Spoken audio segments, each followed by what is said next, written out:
నమస్కారం ఫ్రెండ్స్, మనం ఈరోజు 10వ తరగతిలోని 15వ పాఠం వలస పాలిత ప్రాంతాలలో జాతి విముక్తి ఉద్యమాలు ఈ యొక్క లెసను టెక్స్ట్ బుక్ను నేర్చుకున్నాం. ప్రతి అంశం కూడా టెక్స్ట్లోనే ఉన్న ప్రతి పాయింట్ని కూడా టచ్ చేసి మీకు ఎక్స్ప్లెయిన్ చేయడం జరుగుతుంది. ఎటువంటి మెటీరియల్ కూడా యూజ్ చేయడం లేదు. ఈ యొక్క వీడియో నచ్చితే లైక్ చేయండి, షేర్ చేయండి. పర్టికులర్గా డిఎస్సిని దృష్టిలో పెట్టుకుని పిన్ టు పిన్ మీకు ఎక్స్ప్లెయిన్ చేయడం జరుగుతుంది. నేర్చుకుందాం ఫ్రెండ్స్. మీరు చూస్తున్నారు కింగ్స్ డిఎస్సి యూట్యూబ్ ఛానల్. ఇందులో ముఖ్యంగా చైనా, వియత్నాం, నైజీరియా 3 ప్రాంతాల గురించి ఈ 10th క్లాస్లో ఇవ్వడం జరిగింది. ఇప్పుడు ఒక్కొక్క ప్రాంతాన్ని గురించి టెక్స్ట్ బుక్ ప్రకారంగా డీటెయిల్గా నేర్చుకుందాం. చైనా. ఈ చైనాకి సంబంధించి 20వ శతాబ్దం, ఈ 20వ శతాబ్దం ఆరంభంలో మంచు చక్రవర్తుల పరిపాలన కొనసాగుతూ ఉండేది. చైనాలోని 20వ శతాబ్దం ఆరంభంలో ఎవరు పరిపాలించారు చైనాని అంటే మంచు చక్రవర్తులు. తరువాత గణతంత్రం ఏర్పడైంది. ఈ మంచు సామ్రాజ్యాన్ని కూలద్రోసి సన్నట్ సేన్ అధికారాన్ని స్థాపించాడు. ఇప్పుడు 1911లో మంచు సామ్రాజ్యాన్ని కూలద్రోసి సన్నట్ సేన్ 1911లో చైనాలో అధికారాన్ని స్థాపించాడు. ఇతనిని ఈ సన్నట్ సేన్ ఏమంటారంటే ఆధునిక చైనా నిర్మాత అంటారు. సన్నట్ సేన్ని ఆధునిక చైనా నిర్మాత అంటారు. ఇతడు వైద్య శాస్త్రాన్ని అభ్యసించాడు సన్నట్ సేన్. ఈ సన్నట్ సేన్ కార్యక్రమంలో 3 సిద్ధాంతాలు ప్రధానంగా పేర్కోవచ్చు. ఆ 3 సిద్ధాంతాలు ఏంటి అంటే సన్, మిన్, చూయి. సన్, మిన్, చూయి ఈ సిద్ధాంతాలు ఎవరివి అంటే సన్నట్ సేన్ సంబంధించిన సిద్ధాంతాలు. ఈ సన్ అంటే జాతీయతావాదం అని అర్థం. సన్ అంటే జాతీయతావాదం. విదేశీ పాలకులుగా భావించబడుతున్న మంచు వంశాన్ని ఇతర శక్తులను పారద్రోలడం. విదేశీ పాలకులుగా భావించబడుతున్న మంచు వంశాన్ని ఇతర శక్తులను పారద్రోలడాన్నే ఈ సన్ అంటే జాతీయతావాదం అని పేర్కోవడం జరిగింది. తర్వాత మిన్. ఈ మిన్ అంటే ప్రజాస్వామ్య ప్రభుత్వాన్ని ఏర్పాటు చేయాలి అని సన్నట్ సేన్ సూచించాడు. అదేవిధంగా చూయి. ఈ చూయి అంటే సామ్యవాదం. పరిశ్రమలపై నియంత్రణ, భూమి లేని వారికి భూమిని పంచడానికి భూ సంస్కరణలను ఈ యొక్క సన్నట్ సేన్ ప్రవేశపెట్టాడు. పరిశ్రమల మీద నియంత్రణ, భూమి లేని వారికి భూమిని పంచడానికి ఈ చూయి అనే అంశాన్ని ప్రవేశపెట్టడం జరిగింది. ఈ సన్, మిన్, చూయి ఈ 3 అంశాలు కూడా సన్నట్ సేన్ ప్రతిపాదించిన ముఖ్య సిద్ధాంతాలు. తర్వాత స్థానిక సైనిక శక్తుల పేర్లేంటి అంటే చూసినట్లయితే వీరిని యుద్ధ ప్రభువులు అంటారు. స్థానికంగా ఉన్న సైనిక శక్తిని ఏమంటారంటే యుద్ధ ప్రభువులు అంటారు. అదేవిధంగా ఈ సన్నట్ సేన్ కార్యక్రమంలో ప్రధానమైన అంశం ఏంటి అంటే పెట్టుబడి నియంత్రణ, భూమిని సమానంగా అందరికీ పంచడం. సన్నట్ సేన్ కార్యక్రమంలో ప్రధానమైన అంశం పెట్టుబడి నియంత్రణ, భూమిని సమానంగా పంచడం. తర్వాత మే 4 ఉద్యమం. ఈ మే 4 ఉద్యమం సంబంధించి ఇది 1919లో చైనాలో సంభవించింది. మే 4 ఉద్యమం ఎప్పుడు సంభవించింది అంటే 1919లో చైనాలో సంభవించింది. వెర్సైల్ శాంతి సమావేశాలు నిరసిస్తూ ఈ యొక్క ఉద్యమం కొనసాగింది. ఎందుకు కొనసాగిందంటే జపాన్ చైనా నుంచి ఆక్రమించిన ప్రాంతాలను చైనాకు ఇవ్వలేదు. జపాను చైనా నుంచి ఏ ప్రాంతాలైతే ఆక్రమించిందో ఆ ప్రాంతాలను చైనాకు ఇవ్వనందువల్ల వెర్సైల్ శాంతి సమావేశ నిర్ణయాలను నిరసిస్తూ ఈ యొక్క మే 4 ఉద్యమం 1919లో చైనాలో జరిగింది. తర్వాత ఆడపిల్లల పాదాలు కట్టివేయడం. ఇది చైనాలో క్రూరమైన విధానం. చైనాలో ఆడపిల్లల పాదాలు పెరగకుండా నియంత్రించే క్రూరమైన విధానం ఇది. ఆడపిల్లల పాదాలు కట్టివేసే విధానం ఎక్కడ ఉందంటే చైనాలో ఉంది. అంటే ఈ ఆడపిల్లల పాదాలు పెరగకుండా నియంత్రించే క్రూరమైన విధానమే ఆడపిల్లల పాదాలను కట్టివేసే విధానం. తర్వాత ఈ చైనాలో ఆవిర్భవించిన పార్టీలు. ఈ పార్టీలు చూస్తే గుయో మిండాంగ్ పార్టీ.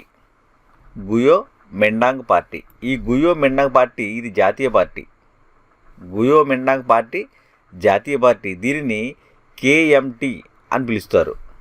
గుయోమిండాంగ్ పార్టీకి మరొక పేరు ఏంటంటే కేఎంటి.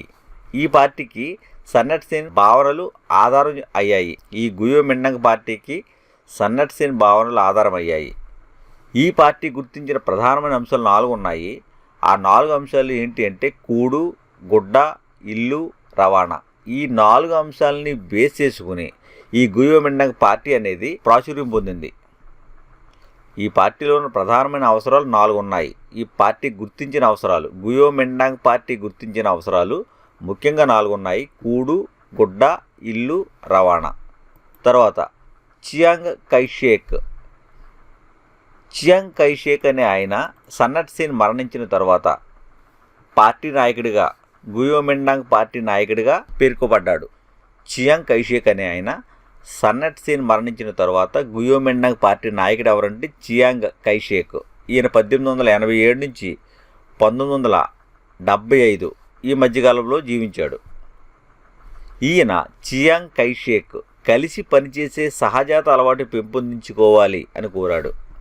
చియాంగ్ కైషేక్ కలిసి పనిచేసే సహజాత అలవాటు పెంపొందించుకోవాలని కోరడం జరిగింది. మహిళలు 4 సుగుణాల మీద శ్రద్ధ పెట్టాలి అని భావించాడు చియాంగ్ కైషేక్.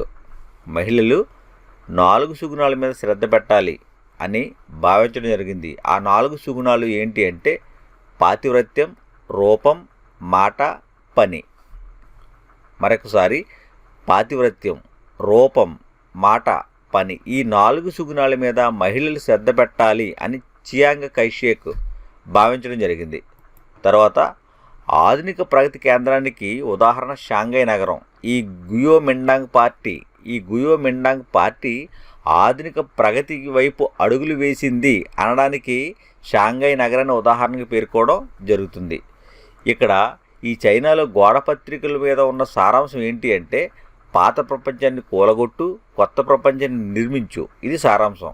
చైనాలో గోడ పత్రికల మీద ఉన్న సారాంశం ఏంటి అంటే పాత ప్రపంచాన్ని కూలగొట్టు, కొత్త ప్రపంచాన్ని నిర్మించు అని. తర్వాత వ్యాపారస్తులు. ఇక్కడ వ్యాపారస్తులు షియావో షిమిన్ అని పిలువబడ్డారు. షియావో షిమిన్ అంటే వ్యాపారస్తులు అని అర్థం. మధ్యతరగతి పట్టణవాసులు వ్యాపారస్తులు వీరు షియావో షిమిన్గా పిలువబడ్డారు. తర్వాత 1902లో పెకింగ్ విశ్వవిద్యాలయం ఏర్పడింది. చైనాలో పెకింగ్ విశ్వవిద్యాలయం ఎప్పుడు ఏర్పడింది అంటే 1902లో. 1902లో పెకింగ్ విశ్వవిద్యాలయం అనేది ఏర్పడింది చైనాలో. తర్వాత చైనా కమ్యూనిస్ట్ పార్టీ. ఇది 1927లో ఏర్పడింది. China communist party China Japan యుద్ధం 1937లో వచ్చినప్పుడు గుయోమిండాంగ్ పార్టీ వెనకడుగు వేసింది. చైనాకి జపాన్కి 1937లో యుద్ధం వచ్చింది. ఆ యుద్ధం వచ్చినప్పుడు గుయోమిండాంగ్ పార్టీ వెనకడుగు వేసింది. 1945 నుంచి అంటే ఈ యొక్క 2వ ప్రపంచ యుద్ధం ముగించిన తర్వాత నుంచి 4 సంవత్సరాలు ఈ 1945-49 మధ్యకాలంలో ధరలు నెలకు 30% చొప్పున పెరిగాయి. ఇక్కడ ఎదుర్కొన్న సంక్షోభాలు ముఖ్యంగా 2. అందులో ఒకటి ఏంటి అంటే నేలలు నిస్సారం కావడం, అడవులు నరికివేయడం, వరదలు వంటి జీవావరణ పరమైనవి. ఇవన్నీ కూడా సమస్యలు, ఎదుర్కొన్న సంక్షోభాలు. అంటే ఇవన్నీ కూడా జీవావరణ సంబంధమైనవి. రెండోది ఏంటి అంటే సామాజిక సంబంధమైనవి, సామాజిక ఆర్థిక పరమైనవి. అవేంటి? దోపిడీపూరిత భూమి కౌలు విధానాలు, రుణభారం, పురాతన సాంకేతిక విజ్ఞానం, అభివృద్ధి చెందని ప్రసార మాధ్యమాలు. ఒకటేమో జీవావరణ పరమైనవి, రెండో పాయింట్ ఏమో ఆర్థిక సామాజిక పరమైనవి. జీవావరణ నేలలు నిస్సారం కావడం, అడవులు నరికివేయడం, వరదలు వంటి జీవావరణ పరమైనవి. అదేవిధంగా ఆర్థిక సామాజిక పరమైనవికి ఉదాహరణ ఏంటంటే దోపిడీపూరిత భూమి కౌలు విధానాలు, రుణభారం, పురాతన సాంకేతిక విజ్ఞానం, అభివృద్ధి చెందని ప్రసార మాధ్యమాలు. ఈ 2 కూడా చైనా కమ్యూనిస్ట్ పార్టీ ఎదుర్కొన్న సంక్షోభాలు. తర్వాత సిసిపి అని పేరు. చైనా కమ్యూనిస్ట్ పార్టీకి సిసిపి అని పేరు. ఇందులో నాయకుడు Mao Zedong. China communist party దీనినే సిసిపి అంటాం. దీని నాయకుడు ఎవరంటే మావో జెడాంగ్. ఈ మావో జెడాంగ్ విప్లవ కార్యక్రమానికి రైతాంగాన్ని ఆధారం చేసుకున్నాడు. మావో జెడాంగ్ విప్లవాలకు సంబంధించి రైతులను ఆధారం చేసుకున్నాడు. రైతాంగ సైన్యాన్ని నిర్మించాడు మావో జెడాంగ్. ఈ రైతాంగ సైన్యాన్ని నిర్మించి భూస్వామ్యాన్ని అంతం చెయ్యాలి అని సంకల్పించాడు. ఈ రైతాంగ సైన్యానికి సోవియట్లు అని పేరు పెట్టాడు. మావో జెడాంగ్ ఏర్పాటు చేసిన రైతాంగ జనాంగానికి లేదా రైతాంగ సైన్యానికి సోవియట్లు అని పేరు పెట్టాడు. వీరి ద్వారానే భూస్వామ్యాన్ని అంతం చెయ్యాలి అనే ప్రయత్నం చేశాడు. తర్వాత జియాంగ్షీ పర్వతాల్లో బస. ఈ జియాంగ్షీ పర్వతాల్లో ఎందుకు బస చేశాడు అంటే మావో జెడాంగ్ 1928, 1934 మధ్యకాలంలో గుయోమెండాంగ్ దాడులు వీరి మీద ఎక్కువయ్యాయి. ఈ గుయోమెండాంగ్ దాడుల నుంచి రక్షించుకోవడం గురించి జియాంగ్షీ పర్వతాలలో మావో జెడాంగ్ దాక్కున్నాడు. భూస్వాముల భూములను పునఃపంపిణీ చేశాడు. ఇతడు భూస్వాముల భూములను పునఃపంపిణీ చేయడం జరిగింది. అదేవిధంగా కొత్త వివాహ చట్టాన్ని కూడా తీసుకొచ్చాడు మావో జెడాంగ్. ఈ మావో జెడాంగ్ తీసుకొచ్చిన కొత్త వివాహ చట్టంలో అంశాలు ఏంటంటే పెద్దలు కుదిర్చిన వివాహాలను నిషేధించాడు. వివాహ ఒప్పంద పత్రాలు, అమ్మకాలు, కొనుగోళ్లు నిలిపివేశాడు. అదే కాకుండా విడాకుల విధానాన్ని సరళీకృతం చేశాడు. ఎవరు? Mao Zedong. మావో జెడాంగ్ ఏం చేశాడంటే పెద్దలు కుదిర్చిన వివాహాలు నిషేధించడం, వివాహ ఒప్పంద పత్రాలు, అమ్మకాలు, కొనుగోలు వీటిని నిలిపివేయడం, విడాకుల విధానాన్ని సరళీకృతం చేయడం, ఇవన్నీ కూడా మావో జెడాంగ్ తీసుకొచ్చిన కొత్త వివాహ చట్టంలోని అంశాలు. తర్వాత లాంగ్ మార్చ్. ఈ లాంగ్ మార్చ్ అనేది 1934-35 మధ్యకాలంలో జరిగింది. లాంగ్ మార్చ్ ఎప్పుడు జరిగిందంటే 1934-35 మధ్యకాలంలో 6000 మైళ్ళు ప్రయాణం చేశారు. కమ్యూనిస్టులను, సోవియట్లను గుయోమెండాంగ్ చక్రబంధం చేయడం వల్ల వారి నుంచి తప్పించుకోవడానికి లాంగ్ మార్చ్ అనేది వీరు నిర్వహించారు. ఈ లాంగ్ మార్చ్లో భాగంగా యునాన్ చేరుకున్నారు. అక్కడ చేరుకుని కొత్త స్థావరాన్ని ఏర్పాటు చేసుకున్నారు. ఈ మావో జెడాంగ్ నాయకత్వంలో లాంగ్ మార్చ్ జరిగింది. ఇప్పుడు 1934-35 మధ్యకాలంలో జరిగింది. 6000 మైళ్ళ ప్రయాణం. ఎందుకు ప్రయాణం చేశారంటే కమ్యూనిస్టులను, సోవియట్లను గుయోమెండాంగ్ చక్రబంధం చేసింది.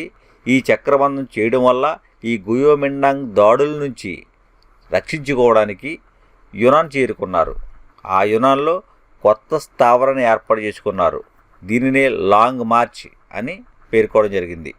తర్వాత భూ సంస్కరణలు, జాతీయీకరణ విషయాల్లో రెండు పార్టీలు కలిసి, అంటే ఇక్కడ చైనా కమ్యూనిస్ట్ పార్టీ, తర్వాత గుయోమెండాంగ్ పార్టీ, ఈ రెండు పార్టీలు కలిసి బలమైన శక్తిగా ఏర్పడ్డాయి. ఎప్పుడు ఏ విషయాల్లో అంటే భూ సంస్కరణలు, జాతీయీకరణ విషయంలో. భూ సంస్కరణలు, జాతీయీకరణ విషయంలో ఈ రెండు పార్టీలు, చైనా కమ్యూనిస్ట్ పార్టీ, తర్వాత గుయోమెండాంగ్ పార్టీ, ఈ రెండు పార్టీలు కూడా ఒకటయ్యి బలమైన శక్తిగా ఏర్పడ్డాయి. గుయోమెండాంగ్ పార్టీకి తైవాన్ దీవిలో ప్రభుత్వాన్ని ఏర్పరిచే అవకాశం లభించింది. గుయోమెండాంగ్ పార్టీకి తైవాన్ దీవిలో ప్రభుత్వాన్ని ఏర్పరిచే అవకాశం అనేది లభించింది. 1949లో చైనాలో గణతంత్రం. ఈ చైనాలో గణతంత్రం నూతన ప్రజాస్వామ్యం అన్న సిద్ధాంతంపై ఏర్పడింది. ఇప్పుడు 1949లో చైనాలో గణతంత్రం ఏ సిద్ధాంతం మీద ఏర్పడిందంటే నూతన ప్రజాస్వామ్యం.